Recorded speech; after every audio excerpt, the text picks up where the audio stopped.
کچھ ذرائع اس بات کی تصدیق کر رہے ہیں کہ کچھ رہنما پی ٹی آئی کے اندر ایسے ہیں جو بانی پی ٹی آئی کی جانب سے یکدم احتجاج کے اعلان پر ناخوش ہیں اور وہ چاہتے تھے کہ تھوڑا مزید ٹائم ملے تاکہ اور کارکنوں کو موبلائز کریں اور پھر اس کے بعد ایک بھرپور احتجاج کیا جائے، اور شاید آپ کا نام بھی ان میں لیا جا رہا ہے۔ اس میں کوئی صداقت ہے؟ یہ سراسر جھوٹ ہے۔ میں نے تو احتجاج کے لیے 1 سال سے نعرے لگا رہا ہوں، اور میں تو سمجھتا تھا اور سمجھتا ہوں کہ احتجاج ہی واحد حل ہے خان کی رہائی کا، اور یہ تو کافی دیر سے احتجاج کی کال، حتمی احتجاج کی کال یہ 6 ماہ قبل ہونی چاہیے تھی، لیکن دیر آیت درست آیت جو ہیں اب، اور پارٹی میں ایسے کوئی گروہ نہیں ہے، کوئی ایسا فرد نہیں ہے جو خان کی رہائی کو مزید تاخیر کا شکار کرنا چاہتا ہو، تو لہٰذا یہ صرف اور صرف افواہیں ہیں جو غلط ہیں اور بے بنیاد ہیں۔ بالکل ٹھیک۔ جب ہم ملک گیر اور بین الاقوامی احتجاج کی بات کرتے ہیں تو آپ کو یاد ہی ہوگا نون لیگ کی کچھ قیادت اس وقت ملک سے باہر موجود ہے، اور خواجہ آصف کے اوپر جو جملے کسے گئے یا خود مریم بی بی یا میاں صاحب کے اوپر جو نعرے کسے گئے پی ٹی آئی فالوورز کی جانب سے، اس پر وہ پی ٹی آئی کی تربیت اور کارکنوں کی تربیت پر خاصا بھڑکے بھی ہیں اور ناراض بھی ہوئے ہیں۔ اس پر آپ کیا کہیں گے کہ یہ بہتر ہے کہ اس طرح کا رویہ کارکنوں کی جانب سے نہ اختیار کیا جائے؟ میں تو اس پہ بار بار کہہ چکا ہوں، خواجہ آصف صاحب پہ جو حملہ ہوا ہے یا جو ان کو گالیاں دی گئی ہیں اس کی میں مذمت کرتا ہوں، اور یہ اس کو پاکستان تحریک انصاف کی تربیت سے آپ نے جو بات کہی ہے میں یکسر جو ہے اس کی تردید کرتا ہوں۔ جو بھی کوئی فرد تھا وہ اس کا انفرادی فعل تھا، اور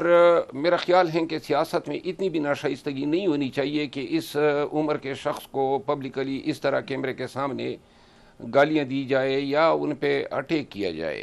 چاہے وہ ہمارا کتنا ہی سیاسی مخالف کیوں نہ ہو۔ یہاں تک میاں صاحب اور مریم بی بی کا تعلق ہے، میرا خیال نہیں ہے کہ ان کے حوالے سے کوئی گال گلوچ ہوا ہے، البتہ احتجاج لوگوں نے کیا ہے۔ اب یہ پاکستان میں جو پی ٹی آئی بھگت رہی ہیں اس میں ان کا تو کافی حصہ ہے،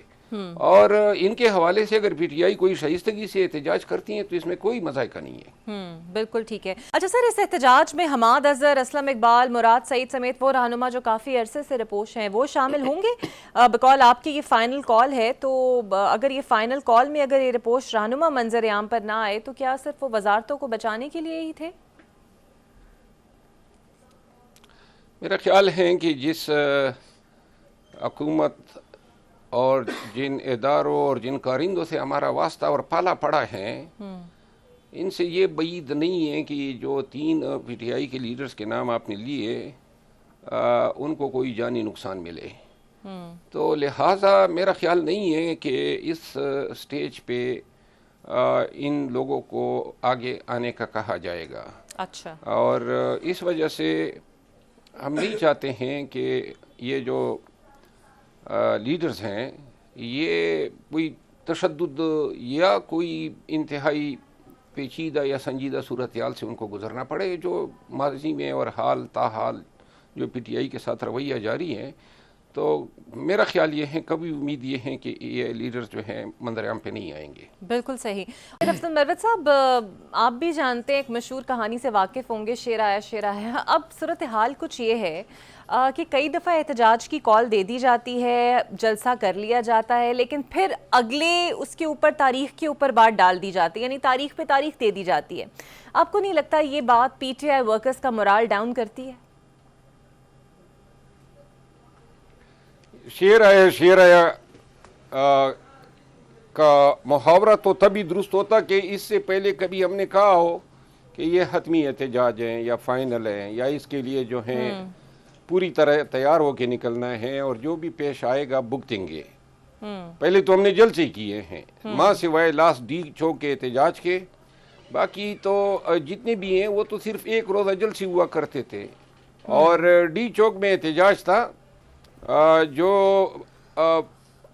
نتائج نہیں دے سکا۔ اب جو یہ احتجاج ہیں جو نتائج سابق احتجاج سے حاصل نہ ہوئے، اب ہمیں امید ہے کہ وہ نتائج اس احتجاج سے حاصل کیے جائیں گے۔